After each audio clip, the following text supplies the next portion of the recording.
धोनी ने किया बड़ा ऐलान, आईपीएल 2023 के खिताब पर ठोकी दावेदारी सीना तान। जी हां, हम बात कर रहे हैं आईपीएल 2023 की और उसमें हम बात करेंगे specific team Chennai super Kings के बारे में, क्योंकि इस टीम में सबसे खास बात यह है कि इनका सारथी, इनका जो कप्तान है वो महेंद्र सिंह धोनी है और महेंद्र सिंह धोनी की काबिलियत किसी से छुपी नहीं है। और ये सीजन जो है उनकी काबिलियत को, जो उनकी कप्तानी की काबिलियत है उसको और निखारता हुआ और उसको विख्यात बनाता हुआ दिख रहा है। हम बात करेंगे सीएसके की टीम की, उनके चोटिल खिलाड़ियों की, और हम बात करेंगे कि सीएसके में जो अवेलेबल खिलाड़ी हैं उनका मादा क्या है, कैसा परफॉर्मेंस दे रहे हैं, क्यों धोनी की कप्तानी की अहमियत और बढ़ती हुई जा रही है, धोनी की अहमियत as a player, as a captain, as a wicket keeper क्यों इस सीजन और उनका कद ऊंचा होता हुआ जा रहा है। उन सभी विषयों पे हम प्रकाश डालेंगे और देखेंगे कि क्यों सीएसके टीम आईपीएल 2023 में एक बार फिर दावेदारी ठोक चुकी है आईपीएल ट्रॉफी के लिए। और यह भी देखा जाएगा कि आज धोनी ने जो स्टेटमेंट दिया उसके क्या मायने। पहले देख लेते हैं सीएसके टीम के पॉइंट्स टेबल में क्या उनका पोजीशन है। इस वक्त वो टॉप 3 टीम में आ गए हैं और हम कहें तो वो टॉप पे भी आ चुके हैं, क्योंकि उनकी जो पॉइंट है वो 8 पॉइंट है और जो टॉप की बाकी 2 टीमें हैं उनके जो ऊपर हैं उनके भी 8 पॉइंट है। बस नेट रन रेट के मामले में वो पीछे चल रहे हैं। तो आप कह सकते हो कि एक तरीके से सीएसके टीम इस वक्त हाफ ऑफ द आईपीएल खत्म होने के बाद टॉप ऑफ द टेबल पे खड़ी है आकर। लेकिन अगर जब गौर करेंगे कि सीएसके की प्लेइंग 11 क्या है, उनकी टीम क्या है, उसके बावजूद ये कैसे टॉप पर चल रहे हैं, उसका एक ही उत्तर मिलेगा आपको कि सीएसके का कप्तान महेंद्र सिंह धोनी है।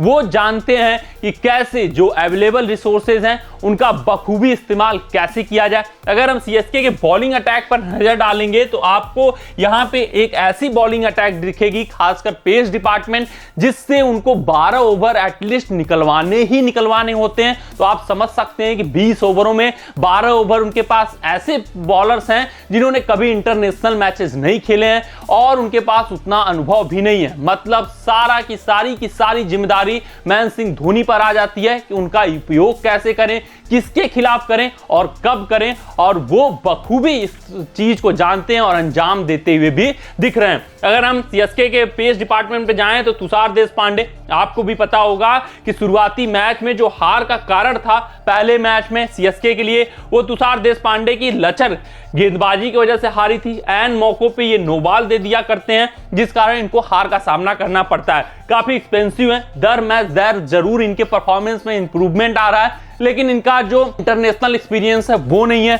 दूसरा, अभी इनको बहुत कुछ सीखना बाकी है। अगर ये दूसरी टीम में यही तुषार देशपांडे रहते तो शायद अब तक इनका टीम से पत्ता भी कट गया होता। अगर हम बात करें दूसरे पेसर की तो वो है श्रीलंकन तेज गेंदबाज पथिराना। इनके पास भी उतना इंटरनेशनल एक्सपोजर है नहीं, कुछ मैचेस जरूर खेले हैं, मलिंगा का स्टाइल है, लेकिन इनको भी अगर कोई बढ़िया बैट्समैन अपोनेंट टीम का मिल गया और धोनी की कप्तानी नहीं रही तो ये भी बहुत बुरे कूटे जाएंगे अपने दिन। तो अभी भी इनको बहुत कुछ सीखना बाकी है। तीसरा जो पेसर है जो कि इंपैक्ट प्लेयर के रूप में खेलते हैं वो आकाश सिंह है। आकाश सिंह ने भी अभी तक कभी भी इंटरनेशनल एक्सपीरियंस नहीं है, कोई डेब्यू नहीं किया है और इनको भी कोई भी अगर अन्य टीमों में रहते तो शायद ये भी प्लेइंग 11 में जगह नहीं बना पाते और इनका भी अब तक पत्ता कट गया होता। तो आप समझ सकते हैं कि आकाश सिंह, पथिराना, तुषार देशपांडे के इनको 12 ओवर निकलवाने होते हैं और किसी भी टीम के अगर 12 ऐसे ओवर हैं जहां पे इनएक्सपीरियंस्ड बॉलिंग अटैक है, 12 के 12 ओवर ऐसे हैं जहां पे आप खूब रन बना सकते हैं, उसके बावजूद सीएसके टीम, अगर हम बात करें उनके पिछले 6 मुकाबले की जो उन्होंने खेला है, मात्र 2 में हारी है, 4 में जीती है, वो भी बहुत बुरी तरीके से जीती है। मतलब इंपैक्टफुल परफॉर्मेंस आया है इतनी कमजोर बॉलिंग अटैक होने के बावजूद। अगर हम इनके इंजरी के लिस्ट पर जाएं, इन्होंने बेन स्टोक्स को इस बार अपने नाम किया था एक बड़े खिलाड़ी को ऑलराउंडर के रूप में, तो वो सिर्फ और सिर्फ अभी तक 2 मैच सीएसके के लिए खेले हैं और उतना उपयोगी भी नहीं साबित हुए हैं। वहीं दूसरा मुकेश चौधरी जो उनके दूसरे प्रीमियम पेसर थे दीपक चहर के बाद, वो भी पूरे टूर्नामेंट से बाहर हो गए। फिर हुआ कि सिमरजीत सिंह शायद मुकेश चौधरी के बेटर रिप्लेसमेंट साबित हो सकते हैं, जिनको पिछले सीजन कुछ मैचेस खिलाए थे वो भी फिर बाहर हो गए। फिर उसके बाद हुआ कि दीपक चहर से कुछ आशाएं रहेंगी क्योंकि उनके पास अनुभव है, इंटरनेशनल अनुभव है, बॉलिंग और बैटिंग दोनों से वो अच्छा खासा प्रदर्शन कर सकते हैं, डेथ में भी बॉलिंग कर सकते हैं। फिर दीपक चहर का भी आया कि हाफ ऑफ द टूर्नामेंट से बाहर हो गए। तो आप समझ सकते हैं कि जिसका इतने इंपॉर्टेंट प्लेयर, फिर मगाला के रूप में काइले जेमियनसन का वो रिप्लेसमेंट अनाउंस किया, तो मगाला भी हाफ ऑफ द टूर्नामेंट से अब बाहर हो गए। तो समझ सकते हैं कि इनके जो प्रीमियम पेसर थे, जो महत्वपूर्ण पेसर थे, वो सब के सब हाफ ऑफ द टूर्नामेंट या पूरे टूर्नामेंट से बाहर हो गए। जो इनका प्रीमियम ऑलराउंडर था बेन स्टोक्स, वो भी हाफ ऑफ द मैचेस से बाहर हो गए। उसके बावजूद अगर आपकी टीम टेबल टॉपर है तो दर्शाता है कि जो कप्तान है वो कितना बड़ा कप्तान है, कितना बड़ा सारथी है, और उसको पता है कि अपने जो सिपाही हैं उनका कैसे उपयोग करना चाहिए, क्या उनकी कमी है, क्या उनका स्ट्रेंथ है, कब मैं उनका उपयोग कर सकता हूं, और सबसे बड़ी बात कि उनको फील्ड प्लेसमेंट क्या देनी है, उनको क्या शिक्षा देनी है, किस बल्लेबाज खिलाफ कैसे उनकी उपयोगिता साबित हो सकती है, वो सब और सब सिर्फ MS धोनी जानते हैं। और उनका कद एज ए कप्तान इस IPL सीजन में बढ़ा ही बढ़ा है, क्योंकि जो वो करते जा रहे हैं वो अतुलनीय है, उसकी तुलना नहीं की जा सकती। अगर हम बात कर लें MI फ्रेंचाइजी की, चाहे हम बात कर लें RCB फ्रेंचाइजी की, तो आज तक यही आपको बहाने मिलते थे RCB के कि उनकी पेस बॉलिंग उतनी अच्छी नहीं है। हालांकि पिछले कुछ सीजनों से अब वो पेस बॉलिंग पे कंसंट्रेट कर रहे हैं, अपनी बल्लेबाजी थोड़ी कमजोर कर ली है उसके चक्कर में। लेकिन यहां पे आज तक मैंने IPL के इतिहास में इससे कमजोर पेस बॉलिंग नहीं देखी है। अगर हम MI की इस बार की पेस बॉलिंग को नजर डालें, गौर करें, वहां पे आप इंटरनेशनल एक्सपीरियंस देखोगे ही देखोगे।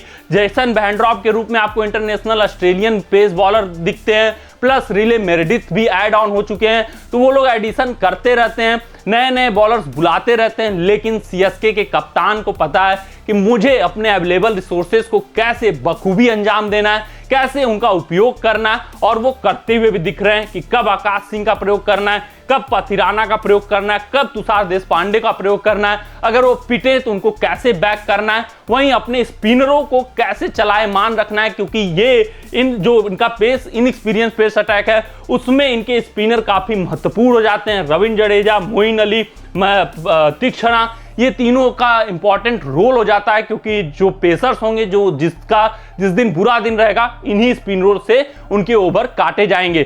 तो धोनी बखूबी चीजों को जानते हुए चीजों को गौर करते हैं, फिर उसके बाद अपना तुरुप का इक्का हर मैच में खोलते हैं, रखते हैं, जिस कारण CSK टीम अपने 6 मुकाबलों में से 4 मुकाबले जीतकर इस समय टेबल टॉपर बनी हुई है। और धोनी ने खुद ही जो CSK की पेस अटैक में कमियां हैं उसके तरफ आज टॉस के वक्त इशारा कर दिया, और सभी टीमों को हंसते हुए आगाह भी कर दिया कि अगर आप इस पेस अटैक के साथ अगर मुझसे मुकाबले नहीं जीत सकते तो आप भूल जाइए, जब हमारी पेस अटैक और सुदृढ़ हो जाएगी और मजबूत हो जाएगी तो हमसे मुकाबला जीतने का आप सोच भी नहीं सकते। अगर हम धोनी के स्टेटमेंट की बात करें तो धोनी ने टॉस के वक्त कहा कि इस वक्त तो हमें कोई समस्या नहीं है, क्योंकि जो हमारे पास अवेलेबल प्लेयर्स हैं उनको खिलाना ही खिलाना, क्योंकि और बाकी जो इंपॉर्टेंट प्लेयर है वो तो चोटिल है, जिस कारण प्लेइंग 11 चुनने में मुझे कोई समस्याओं का सामना नहीं करना पड़ रहा है। वहीं उन्होंने आगे जो 2 स्टेटमेंट जोड़े हैं उसका